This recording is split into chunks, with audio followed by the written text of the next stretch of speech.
आपण जर विचार केला तर या ठिकाणी 200 कारखाने आहेत, फार तर 25 लाख रुपये एका कारखान्याला त्या ठिकाणी आपण बाजूला शेतकऱ्यांकरता काढून द्यायला सांगितलं तर त्या कारखान्यातल्या काही लोकांनी, सगळ्यांनी नाही पण काही लोकांनी असा गजब उभा केला आणि म्हणाले शेतकऱ्याकडनं तुम्ही पैसे वसूल करताय, शेतकऱ्याकडनं पैसे वसूल करताय. शेतकऱ्याकडनं नाही तर तुमच्या कारखान्यातल्या नफ्यातनं 25 लाख रुपये जो शेतकरी तुमच्याकडे त्या ठिकाणी शेतमाल टाकतो, जो तुमच्या करता राब राबतो, हाडाचं काळं करतो, रक्ताचं पाणी करतो, त्या शेतकऱ्यावर त्या ठिकाणी अशा प्रकारची आपत्ती आली आणि तुम्हाला 5 रुपये द्यायला सांगितले तरी देखील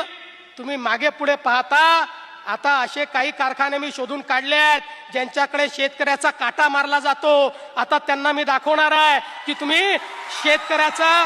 काटा मारून मारून या ठिकाणी पैसा जमा करता आणि शेतकऱ्याकरता 25 लाख रुपये द्या म्हटलं